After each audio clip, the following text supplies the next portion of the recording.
and I say those words, unbind him and set him free, I think of a time many years ago, and I know I've told this before, so bear with me, but it's worth hearing again. There was a kid in the parish who was 16 years old, and he had gotten a car for his birthday, and he and his friend were screwing around, fishtailing the car and flying off the trunk, just kind of because it was sort of a handmade carnival game. Unfortunately, one take at this game, the kid flies off. This is the owner of the new owner of the car, and he flies off the back and hits his head against a curb, and he was dead before the EMS got there. So we had the funeral, and we're going to the funeral home the night before, and I decided to do this particular story at the funeral home. I knew there would be a lot of kids there, and I wanted to make it somewhat dramatic. So teenagers had just done this story a few weeks before, so they knew how to do it. So we're driving out to the funeral home, and we realized we haven't got a Lazarus. We had everybody else. We even had the cloth to wrap him in, but we didn't have a Lazarus. So I said, well, we'll get a volunteer when we get there. So we walk into the funeral home, packed full of high school kids, and there's this bunch right in the front. So I said, I need a volunteer. And one kid says, he's Catholic. And so you don't have to be Catholic. You just got to stand there. We're going to wrap you up with this cloth. Just stand there, and when we're all done, you're done. And so this one kid is looking at me, and I say, how about you? So he's, all right. So I get him up there, we wrap him up in the cloth, and we didn't have a tomb, so we just had him standing there. And we did just like we did just now. And unbind him and set him free. And so they take the wrappings off, and the kid scampers back to his place like a rabbit. And that was that. So the next day we had the funeral, and we took the casket right out to the cemetery and lowered it into the ground like we used to do in the old days. I figured that would be good for the kids to witness this and participate in it. And we're walking back to our cars, and the father of the boy who was dead says to me, how did you get Kevin to meet Lazarus last night? And I said, I didn't even know that, I don't know who Kevin is. I didn't know that was his name. I decided to need a volunteer, and he looked like he needed a volunteer. He says, well, yeah, I guess he did. He was the kid who was driving the car. Now, I never would have dared, if I had known that, I never would have dared to have asked him to be the volunteer. But talk about the Holy Spirit, that was one of those, he needed to do something like that. He needed to participate in this tragic event in some kind of a redeeming way. And so unbind him and set him free were probably the truest words that we ever spoke throughout the entire funeral service. And that's what St. John tells this story. He of course is thinking of the resurrection of Christ, but he's telling it to us because he knows that we have to participate in the resurrection of Christ. We have to, when we experience dying, which we do often enough, too often for comfort, we need to hear those words, unbind him, set him free. We need to be able to know that God reconciles us from our sin. So that's why we have a sacrament of reconciliation. The other gospel for today is the woman caught in adultery. And you remember how all these people are ganging up on her, trying to trap Jesus. They don't care about her. They're glad to stone her to death, but they really want to get at Jesus. So what do you say we should do? What does Jesus do? He writes on the ground, right? Now, we don't know what he's writing, but since the crowd begins to dissipate one at a time, starting with the elders, we can assume what he's writing on the ground are other sins that certain people might do. So he's writing these on the ground, and they realize every one of them could be stoned if if they took the law literally, and they all evaporate. Has no one condemned you? No one will. I will not condemn you. So that's the whole point of Jesus' death and resurrection, is that all of us experience dying. We experience death in one way or the other. And we have a sacrament that embraces us and calls us back to life again. There's a rock group, they're kind of a blues sort of sound. They're from Iceland, named Clore. And one of the songs they sing is "We Go Down." And the song starts, Father, we get what we deserve. And then there's a verse about being too footloose and fancy-free. And the chorus constantly, we go down, we go way down, we go down, we go down. And so this song is really about the experience of having screwed things up and now going down. The video is in a volcano. And you go down into this volcano where they're singing this song. You'd never be able to get out of there if it was up to you. And that's the feeling that they want to communicate. When you're going down like that, you think there's no way back up. But there is, and it comes through grace. A couple days ago, there was this piece in the paper about a guy named Shaka Senghor. He grew up in Highland Park, and leaves home by the age of 14, finds himself on the streets with no place to stay, gets a job watching a drug house. So he's the one who lives there 24/7 and just kind of lets the drug lords come and go, and he's the one who runs the house. And he gets his food and room and board for that, or whatever drugs he wants, and he learns the trade, so he becomes a drug pusher himself. By the time he's 19, he and a competitor in the business get into a gunfight, and he shoots one of these guys and kills him. And so he's arrested, and at the age of 19, they were able to talk the judge into believing this was self-defense. So he gets a sentence of 17 to 30 years, and he spends 19 of those years in prison. Well, he's in solitary much of the time, so he's really in a very angry mood much of the time that he's in prison. But then he gets a letter from the aunt, the only surviving relative of the guy that he killed.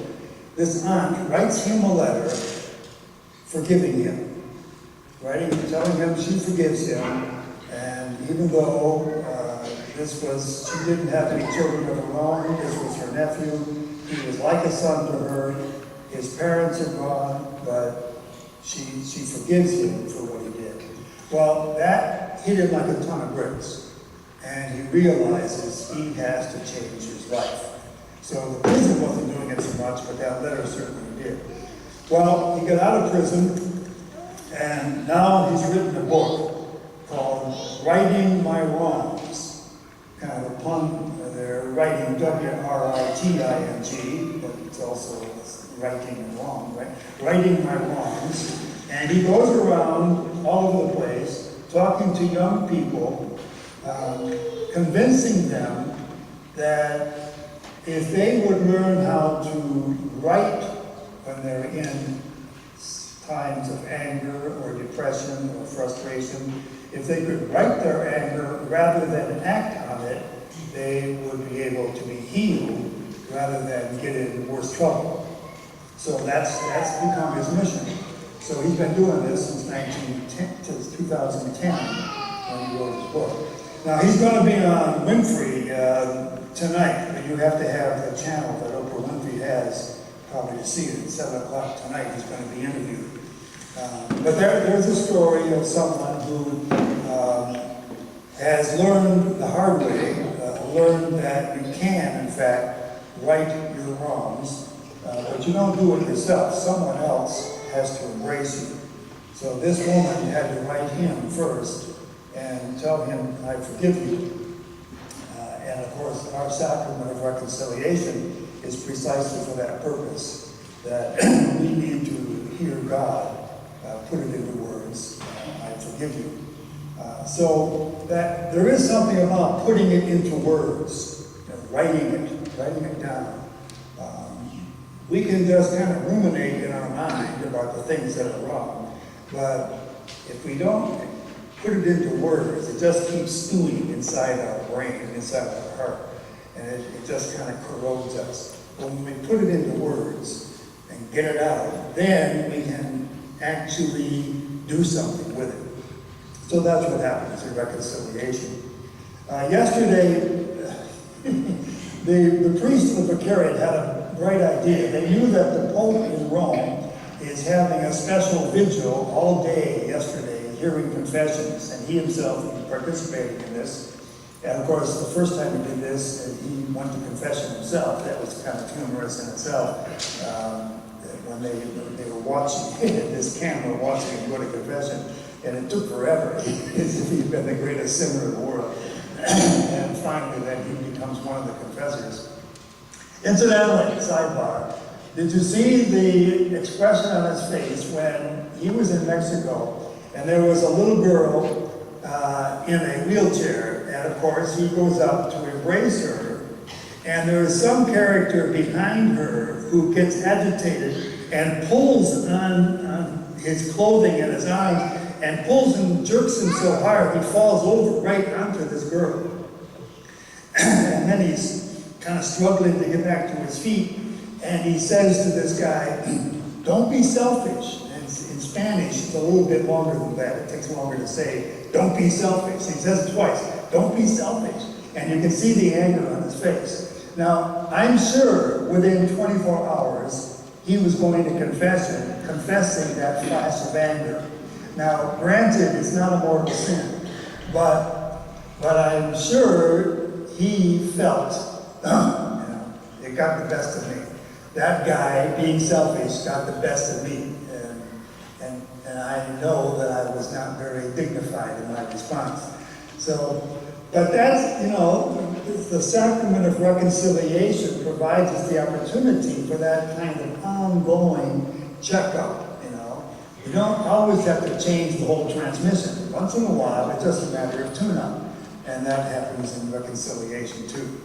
Anyway, get back to the thing. Our priest decided to do a day of confessions, and so was St. Scholastica Church, and we all signed up for our period of hearing confessions, and we forgot to advertise it. For one thing, we had 2 different dates going, and so none of us knew exactly what date it was when we decided to do this. And then we forgot to advertise, so nobody knew. So I get there for my turn at 2 o'clock, and Father Sherry is about to leave. He has some errand that he has to run, and I'm the only, and the other guy has not come. And so he says, looks like you're the only one here, and I've got to leave. He said, and nobody's been coming all day. Well, I brought a book with me, so I said, that's all right, I'll stick around. So I did, and I spent like 2 hours there. Well, during that time, I had plenty of time to think and pray and read my book. But I also had 4 different people came to me, and all 4 of them were really good conversations. None of them, were a repentant murderer, but they were all very good conversations about their journey of where they are in their life. So it was good to be doing that. So that's what these Gospels are about. The raising of Lazarus from the dead, the forgiving of the woman caught in adultery, all these stories from the Bible that talk about new life, bringing us to new life. When the Pope was here to talk to the American people, that visit that he had last fall, and he talked to the American bishops, and the main point of his talk with bishops was, we have to establish a culture of dialogue. We got to learn how to listen to people that we don't agree with, and don't just dismiss them because we don't agree with them. We have to learn how to listen and how to dialogue with them. So that is what it's about too. That's part of reconciliation, is listening to the other party, right? So in day-to-day living. In his encyclical about care of the world, he talks about that. Not every paragraph, but enough that you really get the point. The whole point of his encyclical is to get us to talk with one another, to talk about this issue that we have, and to listen to each other and try to figure out together what we should do. So the meeting they had in Paris, for the first time, I think they're really listening to each other. I don't know what they decided, but they really were listening to each other. So that's part of reconciliation too. You don't necessarily make the sign of the cross and say, "Bless me, Father, for I have sinned," but you are in fact reconciling when you listen to someone else and try to put yourself in their shoes and try to see things from their point of view. And then you can contribute from your point of view as well. And then that conversation that develops becomes a process of reconciling, especially if there's been hard feelings or serious disagreements. So this is we're getting to the end of Lent. Let's just spend some time this week thinking about ways that we can be an agent of reconciliation, how we can bring about reconciling, dialogue, listening, forgiving, supporting, consoling, all of those ways that we reconcile ourselves in Christ. So St. Paul is constantly talking about being reconciled in the death and resurrection of Christ.